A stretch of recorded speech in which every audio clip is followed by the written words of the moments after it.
Bonjour, alors on va voir aujourd'hui euh, Berlekamp par l'exemple. Berlekamp, quoi.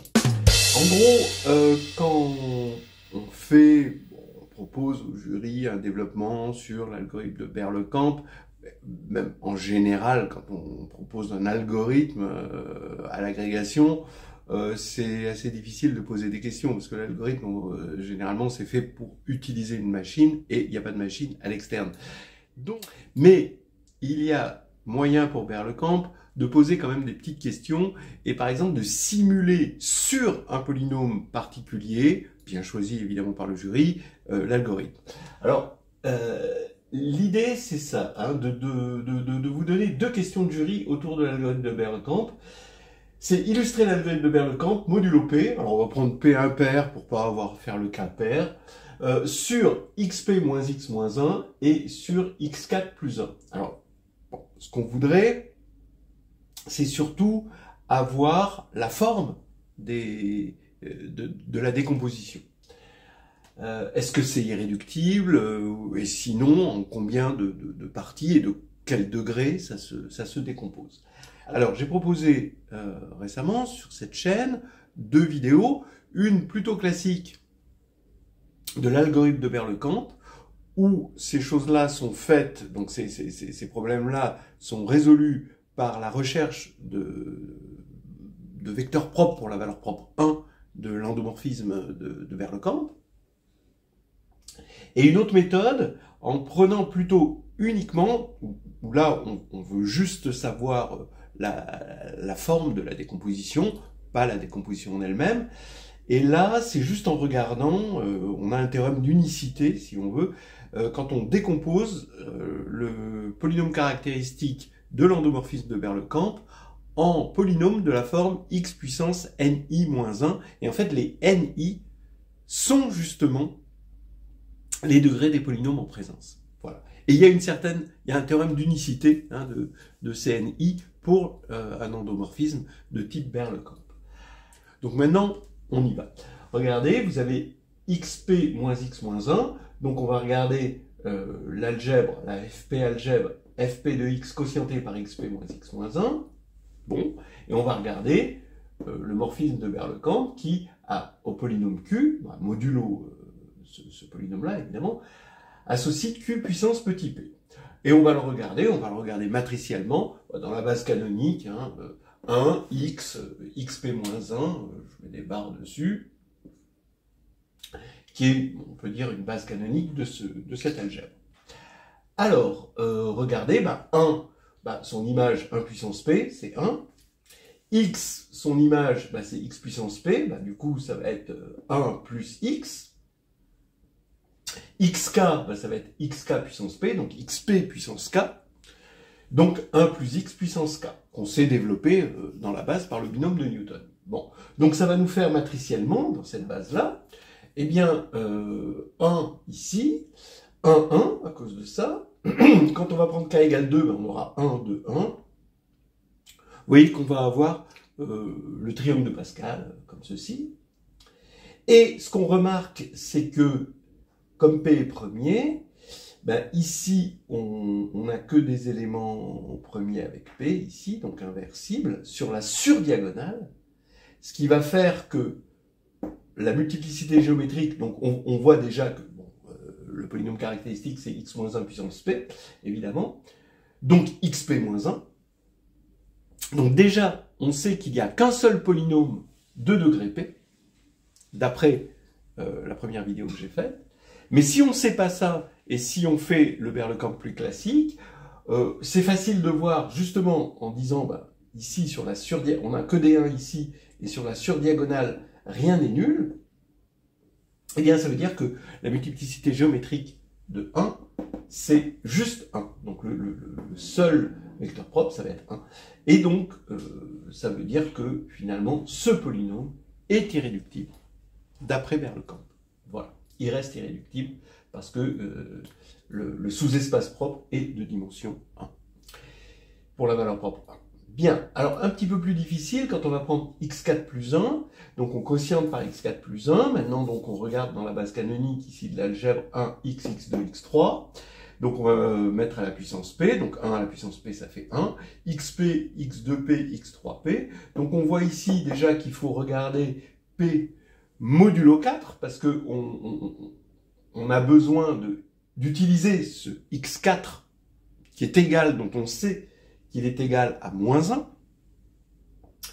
Donc on regarde, bon alors p étant impair, hein, p modulo 4 va valoir 1 ou 3. Si p vaut 1 modulo 4, bah 1, donc ça va donner 1. X puissance p, c'est x puissance 4q plus 1, donc ça fait x facteur de x4 puissance q, mais x4 ça fait moins 1, donc ça fait x facteur de moins 1 puissance q, donc ça veut dire qu'on a un moins 1 puissance q là. Alors maintenant, si on prend x puissance 2p, ben on voit que 2p c'est égal à 8q plus 2, et donc on va avoir donc du x2 à cause du 2 là, et à cause du fait que x puissance 4, ben, ça va faire x puissance 8 égale 1, donc ici on va avoir 1 fois x2. Voilà, ici, dans la base. Maintenant, pour l'autre, ben, c'est exactement pareil. On va avoir du 12q plus 3, donc on va avoir un x3. Et 12, ben, c'est x4 puissance 3, donc ça fait moins 1 puissance 3, ça fait moins 1 le tout puissance q, donc ça va faire moins 1 puissance q. Donc voilà la matrice qu'on a. Maintenant, si P est égal à 4Q plus 3, ben on a toujours 1. Mais cette fois-ci, on va avoir le moins 1 puissance Q. Ici, au lieu d'avoir X puissance 1, on va avoir X puissance 3. Donc ça va venir ici. Ici, ben on va avoir X. Pour 2P, on va avoir 2P, ça fait 8Q plus 6. Le 8Q va nous donner un 1, évidemment, comme tout à l'heure. Mais le x puissance 6, eh ben, ça fait x puissance 4 fois x puissance 2, donc ça fait moins x puissance 2, donc on a un moins 1 ici. Et là, pareil, on va avoir moins 1 puissance q, là, c'est très facile à avoir. Et ben maintenant, on se rend compte qu'il faut regarder si q est pair ou impair, si on veut avoir des renseignements sur la décomposition. Alors, si q est pair, ce qui veut dire en gros que P est congruent à 1 modulo 8, eh bien, on va avoir la matrice identité. Ça veut dire, finalement, que mg de 1 est égal à 4. Cette fois-ci, ça veut dire que le polynôme va se décomposer en 4 polynômes, 4 polynômes forcément de degré 1. Hein, donc, voilà. Ce que l'on peut voir aussi par le polynôme caractéristique qui va devenir x-1 puissance 4. Donc, on a 4 polynômes de degré 1. Si Q est impair, ce qui veut dire Q est impair, ça veut dire que P va être congru à 5 hein, modulo 8, ou moins 3 modulo 8 si vous préférez, et bien là, à ce moment-là, ben, on va avoir x2 moins 1 au carré. Donc soit avec une certaine méthode, vous avez mg de 1 qui est égal à 2, ici et ici, soit alors vous le voyez avec le polynôme caractéristique, mais dans tous les cas, vous voyez que on va avoir deux polynômes dans la décomposition, mais avec ça, on voit qu'on a deux polynômes de degré 2. Hein, c'est pas un polynôme de degré 1 et un polynôme de degré 3. On a vraiment deux polynômes de degré 2. Voilà, ici. Et là, eh bien, bon, là on n'a pas à faire ces cas-là. Regardez, on a comme polynôme caractéristique, on va avoir x moins 1. Ici, on a cette partie-là, ça va être x plus 1. Et puis, la partie de cette matrice-là, eh bien, ça va, que Q soit pair ou impair, ce sera toujours x2 moins 1. Hein, vous pouvez vérifier, hein, pour regarder cette matrice-là. Hein.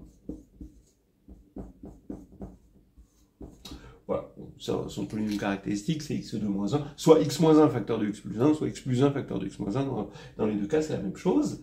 Ce qui veut dire qu'on a du x2 moins 1 au carré. Ce qui veut dire qu'encore une fois, on va avoir deux polynômes de degré 2, ça va se décomposer en deux polynômes de degré 2. Ou alors, vous le faites avec la multiplicité géométrique, et vous voyez que la multiplicité géométrique, c'est 2 pour la valeur propre 1. Bon, évidemment, c'est plus précis avec l'autre, parce qu'on a tous les degrés, bien sûr. Alors, on va faire un bilan.